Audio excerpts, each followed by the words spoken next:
All right, everybody. I apologize for the technical difficulties, but we are here. Welcome in. Thank you for joining us.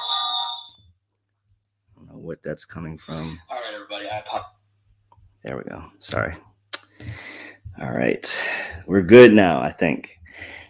So welcome, everybody, back to the channel. If you have not already, please make sure and subscribe. Remember here, our goal is to help everyone enter into a confirmed, confident, and eternal relationship with the source of all life and purpose. To that end, I am pleased to be joined by my friend tonight, Xandra Carroll. How are you doing? Great. How are you? I'm good. I apologize, everybody out there, if you watch me sweat. I don't know why I'm so hot tonight, but we're going to make it through. All right. So blessings to you, Richard Redeemed. Amen, Mr. Green. We're looking forward to it as well. So listen, if you have any questions, you guys know I bring subject matter experts here. So please put your questions in the comments. We'll see if we can get to them as we go through. But we do have a number of questions already lined up. And, well, I won't even give it away. But let's just, well, first, before I jump in, Xandra, can you introduce yourself and tell us a little bit about you and your ministry? Hi, everyone. I'm Xandra Carroll, and I work for the Lighten Group, which is a Christian apologetics ministry based out of Atlanta, Georgia. And so my background is in biological science, and I have a master's degree in conservation. And I'm really passionate about talking to anybody, Christians or non-Christians, about the environment and conservation. So, yeah. Amen. Yeah, this is something that I think doesn't get enough attention in really any space. Well, maybe in the secular space, but in Christian circles, it doesn't really get the attention it should get. And I'm saying biblically, but we're going to get into all that tonight, you all. So I know some people said that it's a topic they've been thinking about for a while. We were going through Romans at my church. We're still going through it. It's been a year and a half. Wow. But when we get to chapter 8, I happened to be teaching that week, and it led into a great discussion about the environment and how we should take care of it, and how we as believers should view and respect what's here and what we have a responsibility to take care of. So I'm excited for this because I have thoughts, but I'm not an expert. So let's jump in. Awesome. As soon as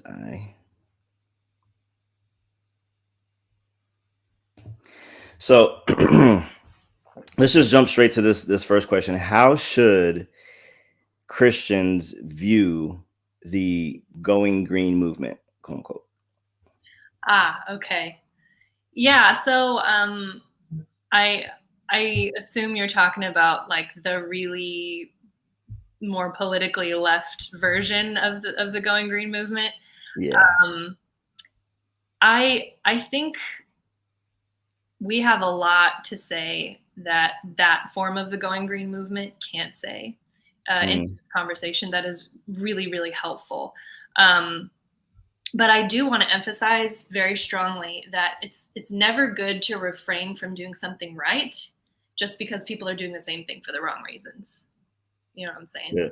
Yeah. So our question should not be, how can I do things differently from the people that I disagree with? The question should be, how can I do the right thing in the right way? That's good. And a lot of times we pull back from the Going Green movement. We pull back from anything that's politically charged because we think these are people who are following an ideology that I strongly disagree with, so I don't want my actions to look like their actions. And I really want to challenge people to think about that and maybe reanalyze that, because the right thing is the right thing at the end of the day. Yeah. And you and me and every person who follows the Lord are going to stand before his throne at the end of our lives and answer for the actions we took, not the actions that we didn't take because someone else was taking those actions we disagreed with, right? So, and the point, I mean, honestly, they do have a point, don't they? If we stop and think about it, there is something wrong with abusing the earth and misusing it in the way that we see today and the way that we've seen it in our past. And yes, it's true that there are many political factions that resort to fear mongering and blame shifting, and that's not the best approach.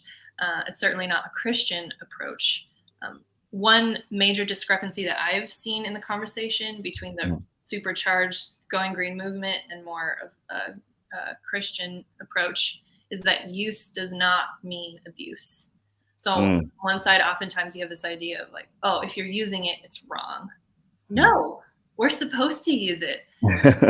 That not only does the Bible say that, that we were given dominion over the earth, and we can talk more about that later, Alex, and my views on that, which I love that you had that, as your title slide. I was like, yes, you went there. That's so good. But yeah, not only that, but it's just the natural order of things. You can't not use from the environment. I mean, you meet extreme people like breatharians and stuff who just believe they can just live off of air, and a lot of them sadly expire because of dehydration or starvation. But even that is using the environment, because the air is something. So the natural order of things is that we are part of this greater scheme, this greater environment. It's not wrong to use, and we're all trying to balance economics, efficiency, ethics. We all have different ways of approaching this. But I think what sets Christians apart in this whole conversation is our love for other people. And if we start to get judgmental, we're going to look like everybody else who's sitting at this table discussing environmentalism. And it's not good to play the blame game.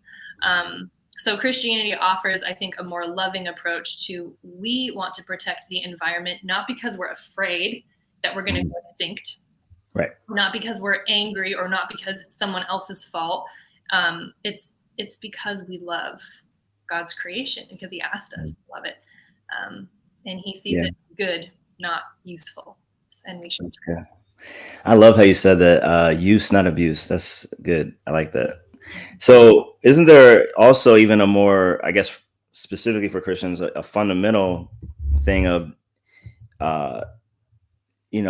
we should love it, and hopefully most of us do, hopefully all of us do, but also like it's part of being obedient, right? Because he told us to do it.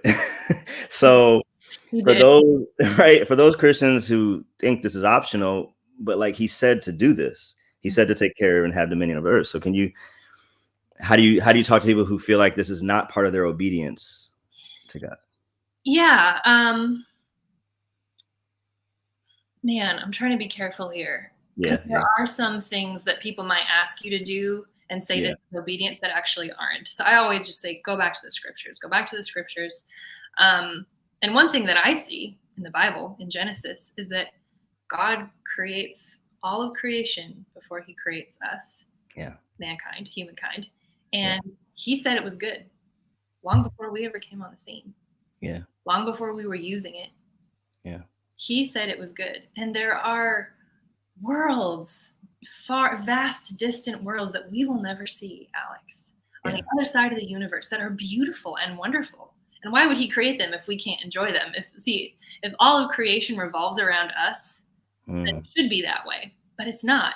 And so when I look at creation with honest eyes, I can see why he made all these things and said it was good long before I was ever here to see it. It's because he's the creator and he delights in his creation. And we need to get on board with that view. The psalmist wrote, even the earth is the Lord's and all that's in it. So even the stuff that we can see and can interact with, that doesn't belong to us either. Ultimately, it belongs to him. Yes, we've been given dominion. Yes, we've been given stewardship. But we've got to be really careful with that, because it doesn't ultimately belong to us. And I think this biblical idea of stewardship is really, really beautiful, because it gives an answer to responsibility. Maybe that in the conversation, it's so much like, well, we have to do this. Like we're responsible for nature. And my question, stepping out of my science shoes and into my philosopher's shoes, is why? Why do we have to do it? Why do we have responsibility? And my God, the Christian God, gives an answer to that I haven't heard from any of the other circles. So yeah, I think it matters to him. It's valuable to him, and therefore it should be valuable to us as well. And also, it's part of the plan of restoration. He said He's going to make all things new. And you're going to talk about Romans 8 in a couple of weeks, Alex, and you're probably going to touch on this point that all of creation is groaning and waiting to be restored. Not just us. It was subject to futility, not willingly. And that's a point that we really need to remember. So we're gonna dig into that whole passage in Romans. Oh, okay, cool. I was aware of that. I'm excited. Yeah, let's do that. And so before we get there, let me ask a couple more questions. So if the world, well, let me ask this. What are the causes of our environmental issues today?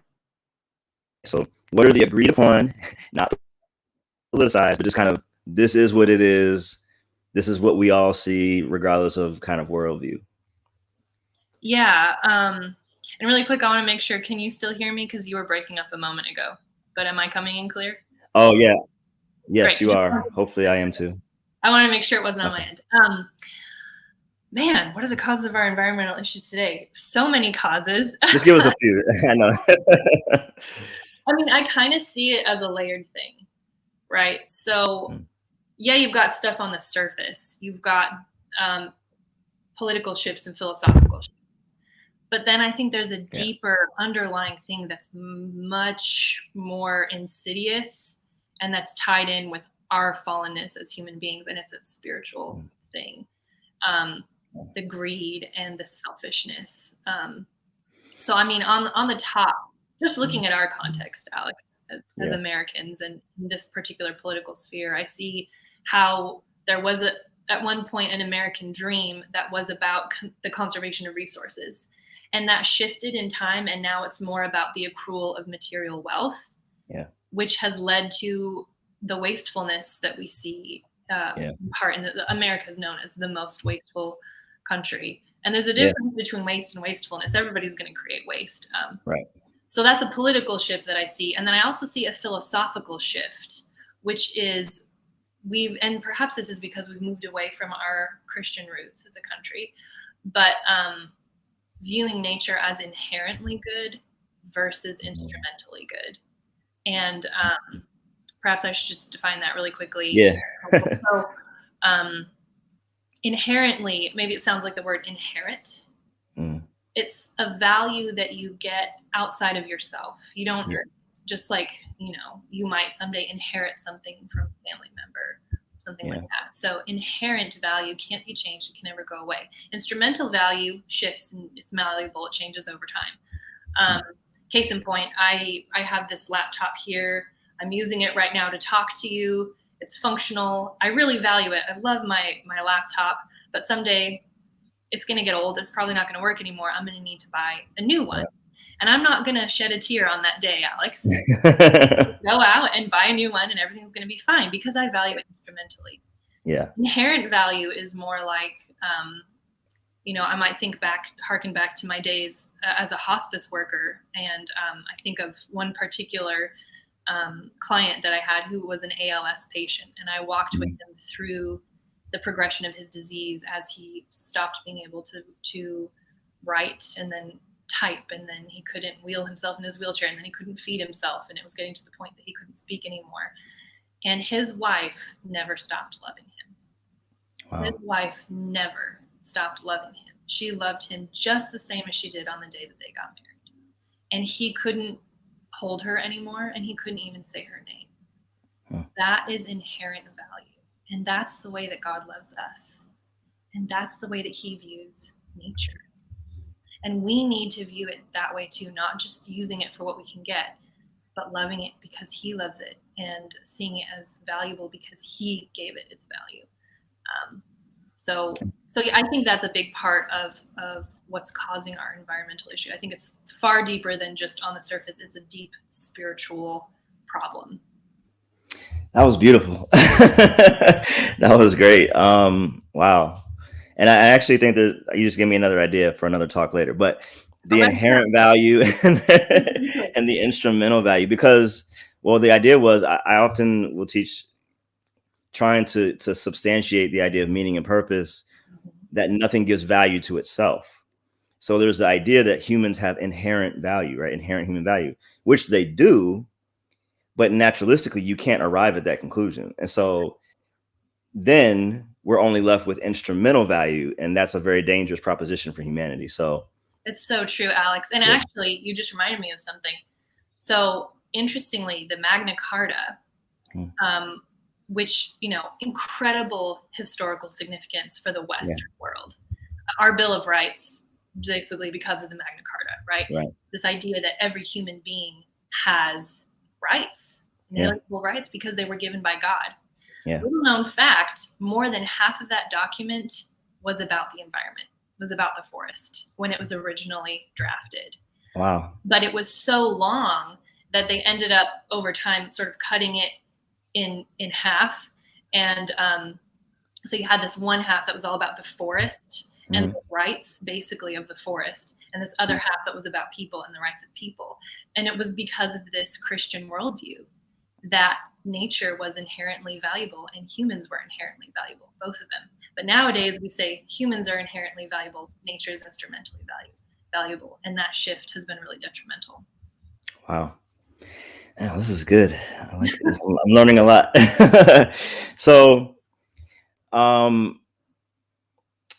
now getting into some of the actual work that you do and the things that you've been able to see that the rest of us simply aren't privy to. And just tell me when you want me to put certain scriptures on the screen, because otherwise I'll forget.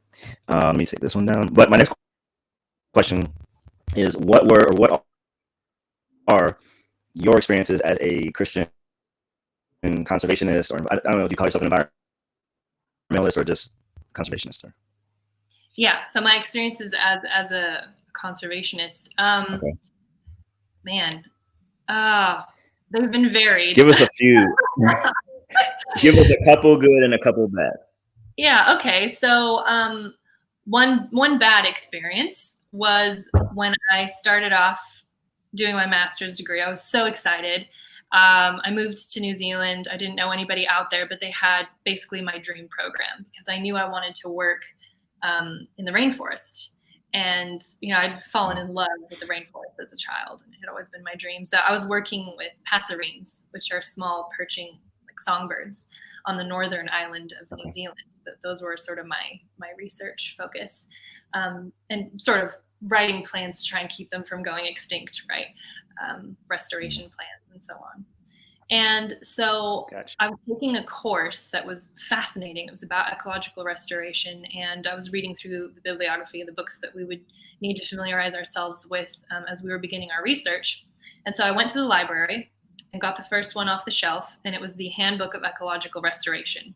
And I opened it to the first page, and I was greeted immediately on the first page of the introduction by a warning that we, as conservationists, should beware of the Judeo-Christian worldview because it showed no signs of kindness or respect for the earth. And I had a moment there of, maybe I'm not allowed to be doing what I think I'm doing. But that was good because it was the start of a lot of wrestling for me and a lot of seeking, asking questions. And also just people who say, you shouldn't be allowed to be a conservationist because you're a Christian, and Christians are notorious for not caring about the environment or treating it really poorly. And that those experiences are hard, especially knowing what I know of God's heart and what the scriptures say about the value of his creation. But good things that have come from my experiences, actually recently, one is coming to mind. Recently I went to Honduras, and I was working with some farmers there, agroforestry farmers. And they live deep, deep, deep in the rainforest, and no running water, electricity, or anything like that. And after Hurricanes Eta and Iota came through there, the mountains were just demolished from landslides and all sorts of terrible things, and a lot of destruction. And they've been trying to regrow the forest. The forest is their life, and it's been really difficult. They haven't had a lot of help, from the government or anything like that. And I was meeting with one leader of her village, amazing woman, and she's a Christian. And she was talking to me about how heart-wrenching it was to see her forest destroyed. And I said to her, it sounds like your heart is very near to the forest. And she said, no, my heart is the forest. And she went on with another one of her colleagues or villagers to tell me that they were really encouraged by what I was doing, because so many preachers had come in and just said, don't worry about the earth, it's all going to be destroyed anyway, you just have to focus on your relationship with God. And they were saying, well, that doesn't really help with our kids, feeding our kids. And then you have the government saying like it'll grow back, just wait, don't worry about it. And that secular view wasn't helping. But the fact that we can preach the gospel through the picture of restoration is really powerful to me. And that's been, I think, a shift in my understanding of why this is so incredibly important, is because it is gospel centered. So that's a positive experience that I've had recently with my work. That's good. I pray that you have many more like that. Thanks, Alex. Yeah, that's awesome. So what is the design? I don't know if you have, I should have got some pictures or something to put some. I saw one post you made the other day. It was like a beetle looking thing. Oh, but yeah, Titan. Yeah, those are so. And you were describing all the intricacies. I'm like, man, like who would know? But what is the design of even a small creature like was it Titan? You said a lighten? Chiton, Chiton. It's a sea animal. Okay. Yeah. Gotcha. So what is that? What is the design of a chiton or even any small animal tell us about the ingenuity of what we would say is their designer? Well, I think for one thing, it points to the fact that he's creative and whimsical and abundant. Just absolutely abundant. There was one biologist who studied beetles, and he said that he was convinced that God had a strange affection for beetles because there were so many. They were so beautiful, and they were all just very different from each other. So I think it speaks to his joy and creativity and his attention to detail. I mean, I can really nerd out right here, and I'm just trying to rein myself. You can tell that I can go and go. From the macrocosm. Just tell us about some of the chitin. Tell us about some of the crazy things that we wouldn't know about the chitin and the size of it. So the chitin, it's just a strange little shell that I thought was interesting, and I wondered what the actual animal looked like, and I looked it up online, and my mind was blown because there were so many different colors and shapes and styles, and it's just a mollusk. It's basically like a snail. It's not that fancy.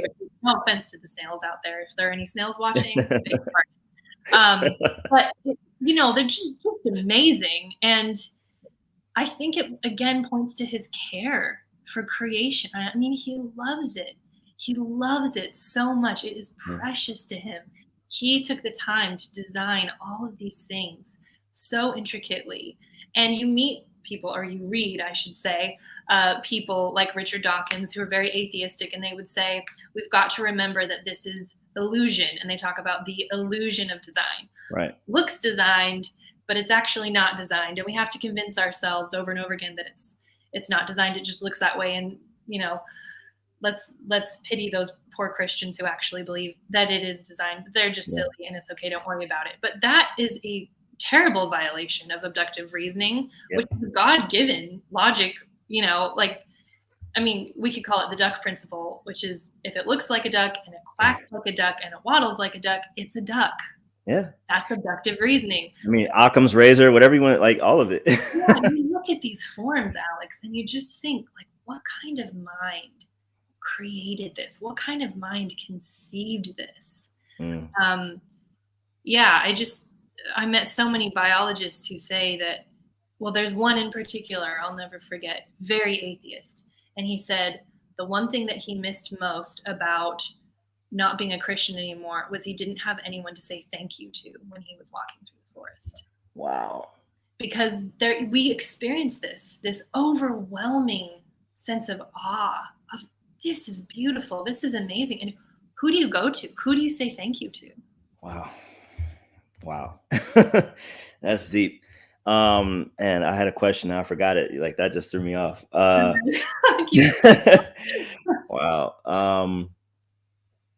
It's amazing. Oh, I know. So my youngest, she's 7, and she loves. Well, she'll say she wants to watch the lions. What she really means is like National Geographic. When they follow the big cat families and the cheetah, and they follow all the different big cats. But she just says like she wants to watch the lions. And so sometimes we're watching, and there's obviously the buffaloes are big, but the lions have a way of getting one buffalo. But the buffaloes can also get together and get a baby lion, and if all these different nature shows, and I love Animal Planet, National Geographic, that type of stuff. I just watch as a fan because I don't see what you see. But I was like, baby, God gave everything like a defense. Like everything, it has a way to win and a way, that you could beat it. You look at a snake and a mongoose, and it's like, okay, who's gonna win? Like he's really fast, but like so.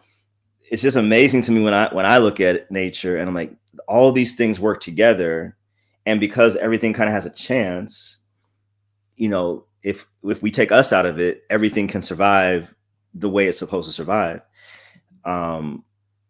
We shouldn't have to take us out of it, but sometimes it seems like, that's the way. Well, and I have heard people say that. One of my professors actually said, if we really cared about the environment, we would exterminate ourselves. Wow. And this is another stark contrast with Christianity, because Christianity depicts an earth that was designed to be interactive with the human race, right? We have been given dominion over it. It doesn't belong to us. It belongs to the Lord. But until he returns, we're in possession of it, and we're in charge of taking care of it and keeping it. And the fascinating thing, and I know this is going to sound really controversial and maybe a little bit out of left field, but I feel like it applies to what you just said. Mm-hmm. You see an increase in biodiversity. Hold on. Biodiversity is a measurement of the health of an ecosystem. Okay. It's basically taking the temperature of an ecosystem to see how healthy it is. Okay. And we see an increase oftentimes in biodiversity when you have healthy, responsible human interaction. We give a boost to the natural environment when we are dealing with it properly. Now, we can decrease biodiversity faster than any other force. We know we can destroy nature terribly. But I see again that, and so many people have commented on this, so many environmentalists have commented on this. So I see again the connection between humanity and nature that God created, and it's very evident in the science. Yeah, that's well said. This is a really, I knew it was important before we did it, but as I'm listening more and more, I'm like, this needs to be, y'all, I need you to help me make this go viral. Seriously, we all live on Earth, and this kind of leads into my next question. Well, it doesn't lead to my next question, but I'm asking anyway. So we're not trying to be political here, and that's kind of the point. I don't see why or how this became political, talking about the environment. The one thing we all share, regardless of religion, race, political party, is this planet. So we all have a vested interest in one thing, which is Earth. We can disagree about everything else, but to kind of, not take care of this Earth the way that we should, whether you're Christian or not, you're kind of cutting your feet out from under you, right? So I don't know if you can give us the history of how it became political. I don't know if we even want to talk about that, but how do you bring it back to the center, to the core of the issues when people start to make it political? Does that make sense? Or how can we do that? Yeah. Someone told me once, when I was doing some other work, that if anybody tried to corner me in an interview, it's about abortion, that if anyone ever tried to corner me and, try to trap me, just to say, this is not a political issue, this is a human rights issue. Yeah. And to always keep that stance, because it can be really tricky with the media or whatever.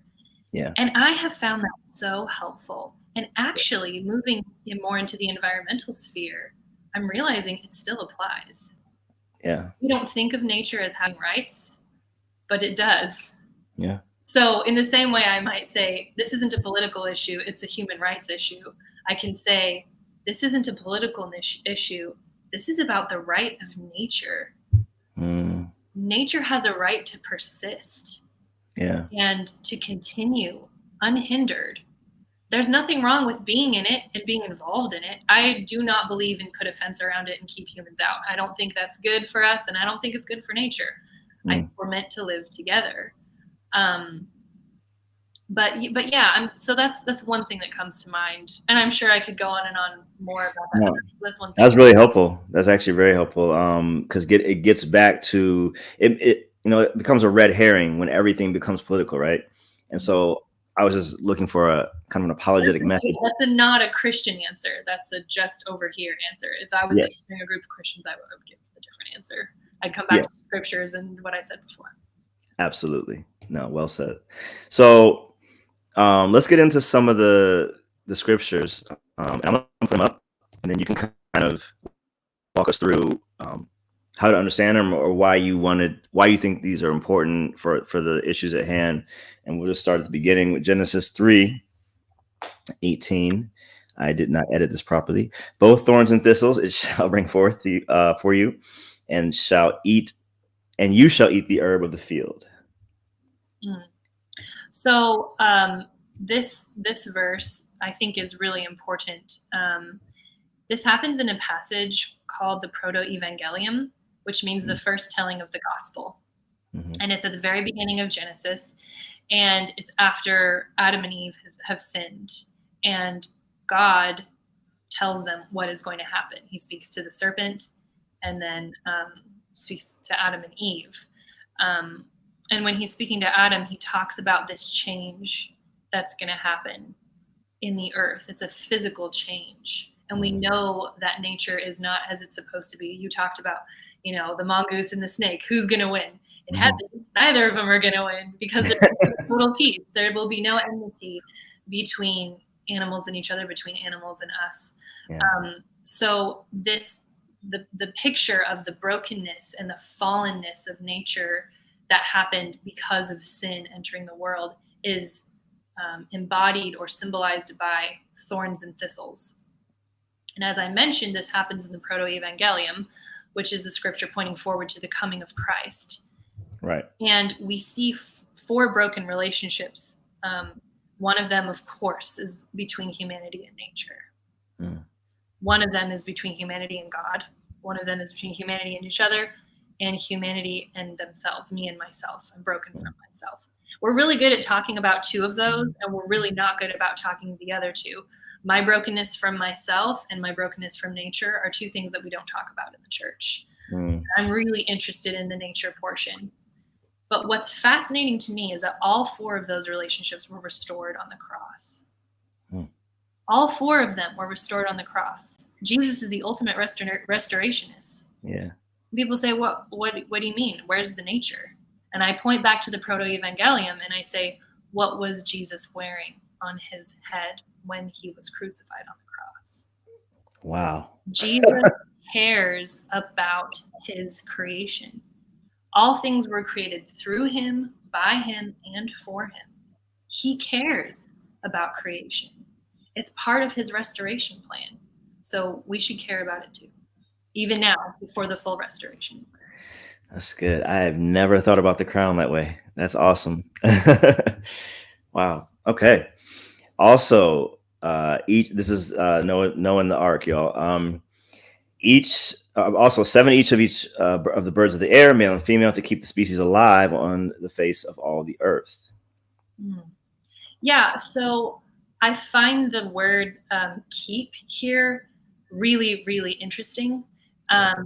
And there's actually a book I've been reading. Can I read a passage from the book? Yeah, sure. Because I don't want to misquote him. But this is from Michael Rosenzweig. I don't know. I don't know if I'm saying it right. Anyway, that's what his name looks like. Okay. Rosenzweig? Anyway. But I read this and I thought, wow. And it's about that. It's about keep it. So this man is a reconciliation ecologist, which is the field that I was going into, which is how do you reconcile humans and nature? How do you have them living together without hurting each other? It's a really fascinating field. Yeah. But here's what he says. He also happens to be a Christian man. He says, God did not say, "No, old man, take every species with you on the boat. The day will come when you'll need one to clean up oil spills." God did not say that.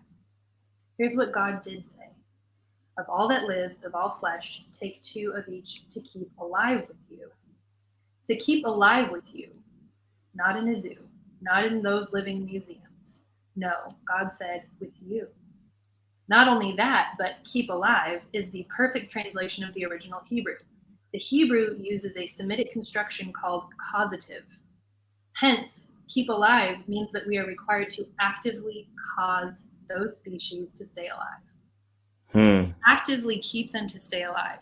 And I think we have this view of like, oh, we'll just leave them over there and we won't bother them and they'll be fine. Yeah. But being a steward of God's creation means being involved with it. And that's a little scary sometimes. We don't like to think about that.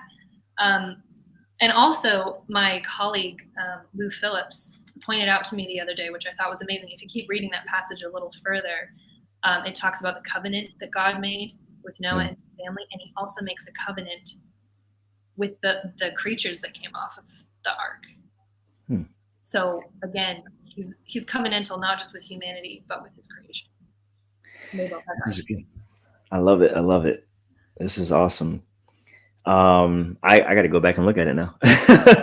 There's so much, this is one thing that's awesome about the Bible, that you can still get these understandings based on the different perspectives. Not, people to get me wrong. We're not having new orthodoxy or new doctrine. We're just getting better understanding of what's already there.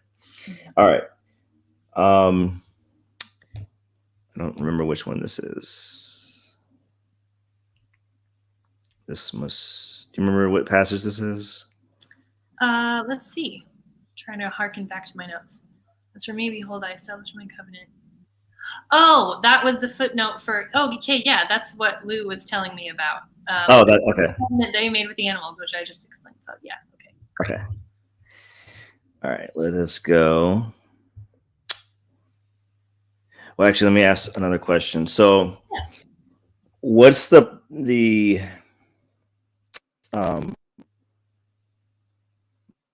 proper perspective that God wants us to have? So, we've kind of covered that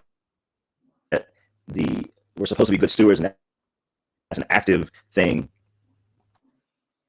But what does it look like in our day to day? So, obviously, all of us don't do what you do.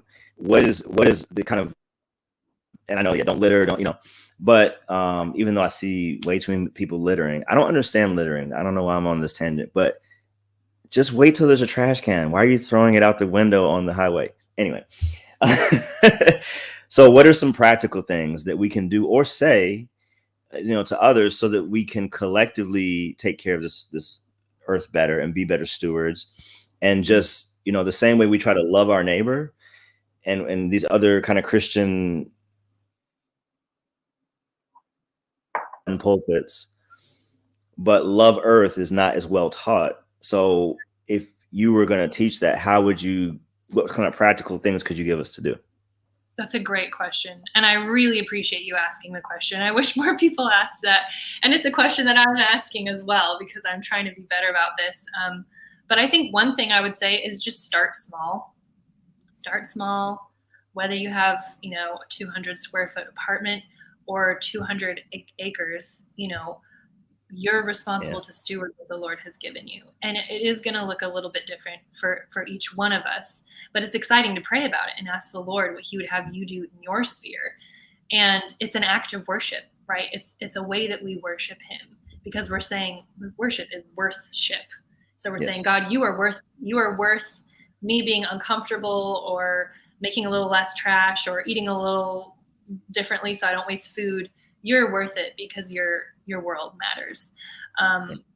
So for me, it's just started with bringing a coffee mug to work. That's the tiny thing that I started. That was the seed for me, because I realized I was using 3 styrofoam cups a day at work, which, by the way, I was drinking 3 cups of coffee a day. Like, don't do that. That's a bad idea. It was not good for me. But I realized, I'm throwing away 3 styrofoam cups every single day at work. What am I doing? Yeah. So I brought a coffee mug to work, and that's what it started for me. But so you asked for some practical tips. Some that might help are very simply use a smaller trash can, because there's what we call the Parkinson's law, which is a law that states that materials will fill the space that you give it. And it's the same with trash. It applies to trash. So if you have a small trash receptacle, you're going to make less waste, and you're going to think more carefully about using stuff and throwing it away. My other colleague, Alicia Wood, has one little tiny grocery bag hanging in her kitchen, and she uses that for like 2 weeks or something. Wow. Or maybe like a week and a half. I can't remember the last time I asked her, but she wastes very little. And if you use a smaller receptacle, you're going to tend to waste less. And that's really important for us because we're the #1 manufacturer of, and producer of plastic, which is creating all these toxins, and that's biomagnification. We can get on and on with that later. I have a lot of things to say about that. Also, a tip is to buy in bulk, because that's going to eliminate waste from packaging. It's also more economical for you. You save a lot of money if you do that. And then there's the whole reusable thing, right? Reusable Ziploc bags or reusable cloth grocery bags instead of plastic ones that you use for 1 second, and then they end up in a landfill leaching toxins into the water table for thousands of years. That doesn't make the Lord proud, I don't think. Not at all. A little bit better. But yeah, I mean, another tip, and people hate this, but it works. Have a little bit of a more repetitive diet, because variety is good and novelty is good and all these things are good, but overall too much novelty breeds waste. And a typical household in this country at this time is wasting 15% of their food. 15% of the food that they buy, it's perfectly good food. And it could end hunger for millions of people if we could figure out a way to just quickly transport it somewhere else. But people who have a more repetitive diet bring that way down to like 1% or less. I'm laughing because my youngest, she only eats like 3 things, so she's on it. but not because like I want her to stop doing that. So no, we're not. But I get it. I get what you're saying. Nutrition that. But no, and my wife's really good about reusing bags, but like we were just doing these things. I keep bags in my trunk, and I always have a water bottle with me. But that's just because that's my weird thing. I always need water. So those are some things. Look, everyone can do those things that Xandra just listed. And like I said, this has nothing to do with being Christian or not Christian. This is just, it's good for all of us. We can't even have a planet to argue on if we don't have one that's viable, that can sustain life. So there's a question in the comments. Let's see if you can take a look. Does the rise of technology inherently encroach upon our calling to steward nature? Or is that something that Scripture does not fully speak to? The rise of technology encroach upon our calling to steward nature. Wow, that's a good question. And it's interesting because the rise of technology could encroach upon our calling to steward nature, though. Hold on. I was reading that improperly. I don't think it changes our calling at all. I don't think it changes it at all. I don't think technology, because technology is not going to change our ontology. It's a tool that we use. It's not going to change us ontologically, or what we are in our being, I should say. I think he might be asking, because I know him. Maybe he's asking, is this rise of technology causing us to neglect our stewardship? Okay, yeah. I was reading it at the beginning, but then I realized I didn't want to answer the wrong question. Is the rise in technology making us neglect? Yeah, I think it can. And here's the thing.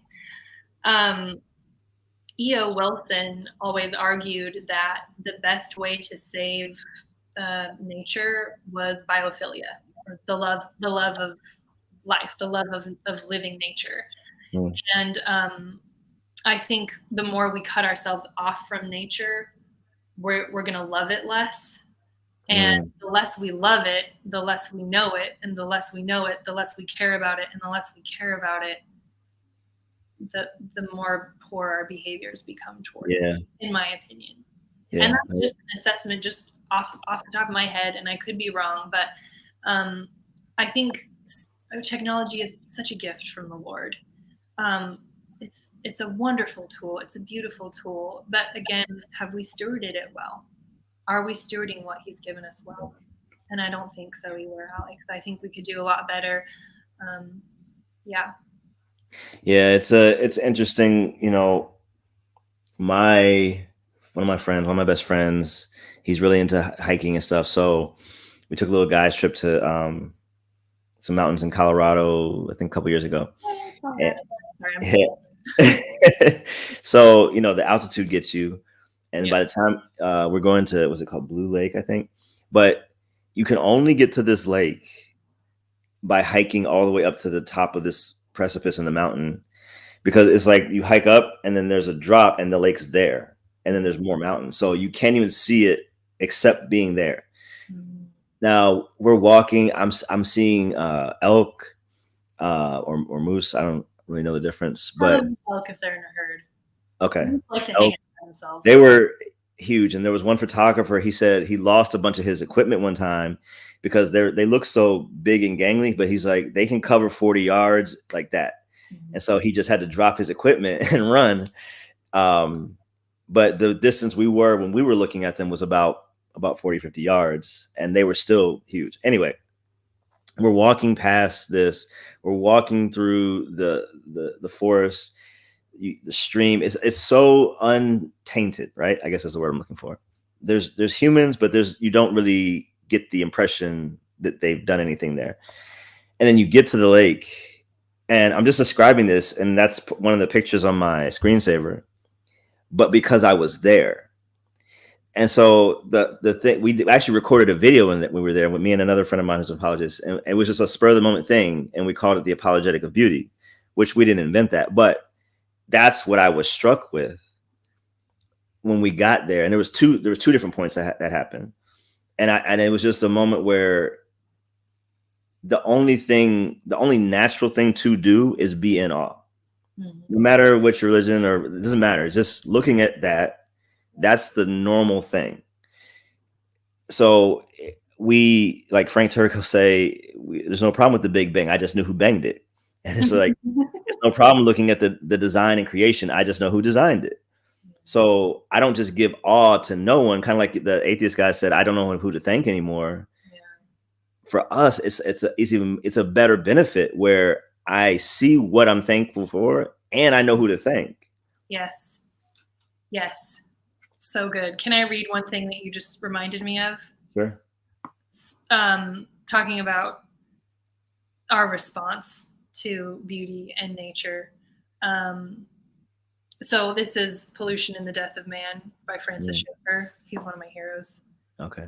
He said, we must say with tears that much orthodoxy, much evangelical Christianity is rooted in a Platonic concept, wherein the only interest is the upper story in the heavenly things, only in saving the soul and getting into heaven.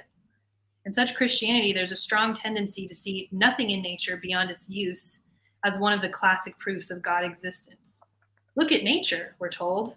Look at the Alps. God must have made them. And that's the end. Nature has become merely an academic proof of the existence of the Creator with little value in itself. Christians of this outlook do not show an interest in nature itself. They simply use it as an apologetic weapon, rather than thinking or talking about the real value of nature. And I read that, and I was convicted, because I realized that I wasn't looking at nature as you were, Alex. I was looking at it and saying, this is beautiful. I'm just going to stop and enjoy it and worship God. I was trying to use it as a tool only to show other people, and ended up doing the exact same thing that I've been lecturing against for years. Nature as a tool. But I was doing it philosophically. It's just as bad. And I really had to have some conversations with the Lord about that and change my viewpoint. So I'm so refreshed hearing your story, Alex. And I think that is the posture we need to take as Christians, not as using it as some sort of tool to bludgeon people with and say, you have to believe in God. He's real. Look at how beautiful nature is. God woos people with the beauty of his creation. So just to say, I really appreciated your comment. Wow. Well, thank you. I mean, I was just having a moment up there trying to breathe. Yeah. But okay, so there's another question here, semi-related to my friend apologist in Detroit. And I guess so this provides a little more nuance. So they're saying like the things we tend to do in order to utilize and construct certain technology can be a problem. And he gives the example like all the elements needed to make the cell phone work. So the stuff we take nature to construct technology.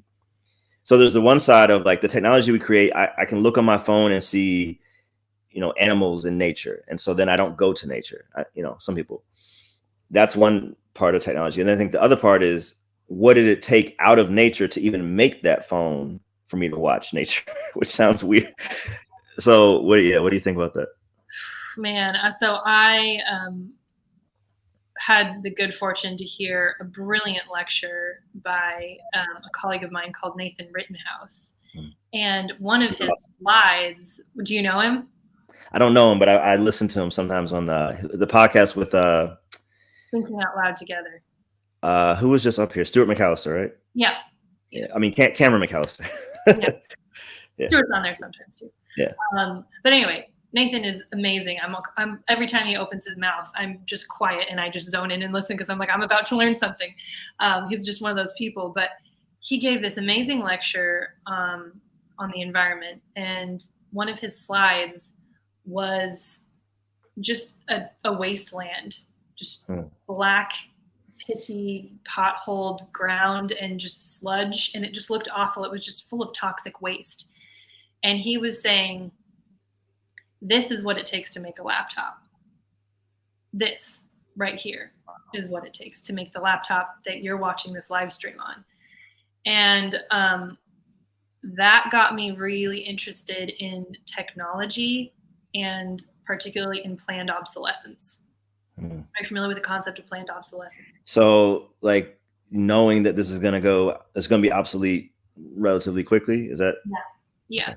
So I started researching that because I was like, is this a real thing or not? It's absolutely a real thing. And technology is where it happens most often. Oh yeah. So, I mean, and it started in the 1930s with a great plan because it was Depression time. People were trying to boost the economy. So there was even a pamphlet, and that's the first place this term planned obsolescence was used. Mm-hmm. And it was, this is going to be a way to boost the economy and get us out of this. And it worked. The problem was people just kept going with it. And we're still going with it now. And we need to be more responsible. I mean, yeah. If your phone works perfectly well, are you going to throw it away and get a new one? Yeah, it's tempting, but can you hold off for a couple more years? Because this literally happened to me this week. Yeah? Okay, I'm not trying to guilt trip you. No, I didn't get it, but okay. My wife had to get one because like Sprint and T-Mobile, they did it like, so she had to, but they're like, yeah, you get a credit too, Alex. I'm like, but my phone's fine. I'm good. There you go. Yeah. And the battery acid that's leaching out of cars and phones and everything else. And it'd be a different story if we didn't use landfills in this country, which we do, which I cannot believe we're still using landfills in this country. I mean, other people who are at a level of affluence that we are, they burn all their trash and they convert that into energy that powers their homes, which is really smart. And it's and it gets rid of the trash. But we put all of ours in the ground, which is, anyway, it doesn't make any sense to me. But wait, we just put it in the ground without burning it? We use a landfill system usually in this country. Landfill is just like I don't. You're breaking up a little. Oh, sorry. Can you say that one more time? Sorry. Yeah. Let me come back here. Okay, there you are. I see you. We were talking about landfills. Right. The last thing that you said. Yes, I always thought, for whatever reason, maybe just naively, that landfills, they collect all the trash and then they burn it. I just thought that's how they all did it. So there was a plan in the early 1970s in California to do one like that, or a burn trash plant. And it was going to be really clean, and it was going to have a spire that was 3 times taller than the Statue of Liberty to make sure that plume didn't, go into the city or anything. But that was shot down. And so we've just that became like a huge landfill, and we've been doing that ever since. And the numbers now are staggering because, you know, when I die, I'm going to be buried in the ground and I'm going to take up one grave plot. Yeah. But the trash that I will have left behind from my life is going to take up 1,100 graveyard plots. And it's never going to go away. That's not the trash that goes away. That's the trash that's going to be there forever, for thousands of years. And each one of us is doing that. So I think we need to be careful with technology waste, plastic waste, all of that. I think we need to be a little bit more wise about what we're doing. Wow. That's a lot of land. Yeah. That's a lot of land. Well, let's just do, if you all have any questions in the comments, one more question we can take, but I have one more question before we go. What do you wish that Christians thought about? But you know, maybe you've seen either things that they ignore. We talked about a lot of it, or talked about the things people don't understand completely. But what do you just wish that if tomorrow you could change one thing about at least the church, if the church just started thinking like this, what would that be? I know it's a big question. It's a big question, but it's a good question. I wish that we would do, as Jesus said, to let our light shine before others, so that they would see our good works and glorify their Father in heaven. Our actions are meant to point people towards God, and we're meant to be salt and light. And we have a great opportunity for that as Christians living in America, because we're living in the most wasteful country in the world. What a great opportunity for us to be salt and light and do things differently, you know, and be an example of people who say that the earth matters and live by it, and change the culture in that way. So, you know, one time when I was living in New Zealand, I was working in a hotel at the time, and it was right by the bay. And I got off of work a little bit early. And sometimes when I got off early, I'd go down to the shore and I'd clean up trash. It was only after we had like a big tourist boat come through, because they'd like throw trash everywhere. And so everyone would just go down and like clean it up. So I was cleaning it up after work, and this man came by and said, "Oh, you're cleaning up the trash. Why are you doing that?" And we started talking about it. And he said, "Are you American?" I said, "Yeah." And he said, "Oh, I think I need to change my view of Americans." And I said, "Sir, I'm not doing this because I'm American. I'm doing this because I'm Christian." And we were able to have a conversation there.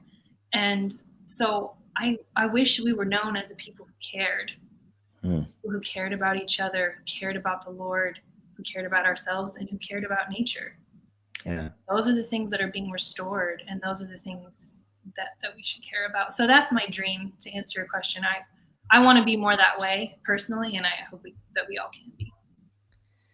Amen to that. And I concur with that desire, that wish, that goal. And whether it happens on this side of heaven or not, it's going to happen one day. So we look forward to that as well. Somebody had a question. No. Yes, Carly Hugh Ross was actually on the channel a couple weeks ago, but totally different lane of science. So thank you, Xandra, so much for coming. I appreciate it. And you all, do you have new material coming out from Lighten that you want to talk about or can talk about? Always check our website, lightengroup.org. We're always writing articles. Our second season of the Where We Begin podcast is going to be coming out soon. We're almost done recording for that season. So keep your eyes peeled for that, for our podcast. And if you ever have any questions, of course, email the podcast at wherewebegin.org. And we would love to answer them and talk to you. So it's been such a blessing to be on your show, though. Thank you so much for the invitation. Oh, thank you. And it seemed, people were really engaged, because this is something that most people are not experts on. Like, you're the only one I know personally, but it's something that needs to be a bigger part of the conversation in every church. So thank you once again. And everyone chat. Until next time,